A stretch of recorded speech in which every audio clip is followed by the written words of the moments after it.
উনি ঘোলা জলে মাছ ধরতে এসছে, আপনারা সবাই জানেন যে উনি এসে এই গণ্ডগোল সৃষ্টি করে দেওয়ার জন্য এটা আসে, বারে বারে আসে, বারে বারে অশান্তি তৈরি করে। আমরা অশান্তির মধ্যে নেই। আমাদের অবজারভার শওকত সাহেব তিনি আমাদের এখানকার দায়িত্বে আছেন, তিনি উন্নয়ন করে চলেছেন এবং উনি যে 4 বছর করে উন্নয়ন করেননি সেই ব্যাপারে আমরাও সঙ্গে কথা বললেন। তো কী বললেন? আমি বললাম আপনি চলে যান, কেন বিতর্ক জড়াচ্ছেন এখানে চলে যান, আপনি অশান্তি করতে এসছেন কেন? এই কথা শান্তি বজায় রাখার জন্য কথা বলে ছেড়ে দিয়েছি। এসেছে আর আসার পরে মানে আসার কিছুক্ষণ আগে ক্যানিং টু এদিকে মিনাখা, ওদিকে হাড়োয়াট, কামারগাতির কিছু লোক মানে যারা এলাকায় সব একদম কুখ্যাত সমাজ বিরোধী, গাঁজা স্মাগলিং সাথে যুক্ত, মেশিন স্মাগলিং সাথে যুক্ত, বম মারা পারদর্শী, সেই রকম ধরনের লোক এখানে ভিড় করে ভরে গেছে। তখন যথারীতি আমাদের গ্রামের লোক দোকানদারেরা জিজ্ঞেস করেছে, ভাই তোমাদের এখানে কি? না, নওশাদ সিদ্দিকী আসবে। আমাদেরকে জানিয়েছে, আমরা এসে তাদেরকে বলেছি তোমাদের এখানে কি? নওশাদ সিদ্দিকী ভাঙড় বিধানসভার এমএলএ, সে ভাঙড়ে আসতেই পারে, যার তার বাড়ি যেতে পারে, কোনো সমস্যা নেই, ভাঙড়ের লোক থাকুক, কিন্তু বাইরের লোক তোমরা এই 3টে বিধানসভা ক্যানিং, ইনাখা, হাড়োয়া এদিকের লোকের এখানে কি? এটা তো ভাঙড় বিধানসভা, এটা সম্পূর্ণ আলাদা জায়গা, তাহলে এখানে এসছো কেন? না, আমাদের এমএলএ সাহেব আসবে তাই এসছি।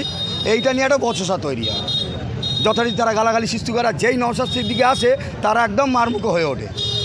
মানে আমাদের তো কম লোক ছিল, 2-3 জন দোকানদার আর 4-6 জন এই বাচ্চা ছেলেরা জিজ্ঞেস করতে গেছে, আর আমরা 2-3 জন ছিলাম, আর তারা সংখ্যায় অনেক ছিল, মারমুখী হয়ে ওঠে। তখন এই গ্রামের লোক দোকানদারেরা তারা প্রতিবাদ করে ওই সমস্যা। গ্রামের মানুষ এখানে পার্টির লোক নেই, গ্রামের অনেক দোকানদার আছে। 4 বছর ধরে জিজ্ঞাসা করছে ওনাকে, 4 বছর ধরে আপনি এমএলএ হয়েছেন, আপনি কী পরিষেবা আমাদের দিয়েছেন? 4 বছরের রাস্তাঘাট দিয়েছেন কি, আপনি একটা হসপিটাল দিয়েছেন, একটা বাড়ি দিয়েছেন, কোনো রকম আপনি কোনো তো পরিষেবা দিতে পারেননি। তো আজকে 4 বছর পরে আপনি এসছেন কেন? আর এসছেন তো একজনের বাড়িতে যাচ্ছেন কেন?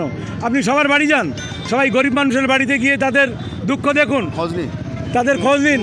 যেমন শওকত মোল্লা এখানকার অবজারভার, তিনি সবার বাড়িতে যাচ্ছেন, কম্বল দিচ্ছেন, আপনারা দেখেছেন ছাতা দিচ্ছেন, তিনি দেখেছেন আপনার শীতের সময় আপনার দামি দামি কম্বল থেকে বর্ষার সময় ছাতা, ঈদ পরব, মানে পরিষেবা পাচ্ছেন না, কোনো রকম পরিষেবা পাচ্ছি না। মানে একটা এমএলএ যে উপকার, মানে যে মানুষের পাশে দাঁড়ানো, উনি দাঁড়ান না, একটা মেডিকেল সার্টিফিকেট পর্যন্ত পাওয়া যায় না, ওনাকে আমরা পাই না। 4 বছর পরে গোবিন্দপুরে ঢুকেছে।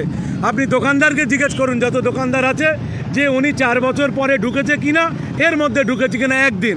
যদি কেউ বলতে পারে যে না, এই 4 বছরে উনি একদিন এসছেন ভাঙড়ের মানুষের বা গোবিন্দপুরের মানুষের দুঃখ, কোনো ব্যথা শোনার জন্য, তাদের বিপদ আপদের জন্য এসছে, তাহলে বলবেন যে ওনাকে যে প্রতিবাদ করছেন তারা সঠিক কিনা।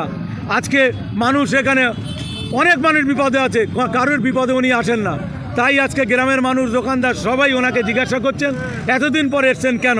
আর এসছেন তা সবার বাড়িতে যান, উনি সবার বাড়িতে যাননি, একজন আর কার একটা বাড়িতে গেছে পাশে, এখানে তার বাড়ি থেকে ঘুরে উনি চলে গেলেন। মিডিয়ায় ফুটেজ পাওয়ার জন্য। আমার নাম আইনলাল মোল্লা।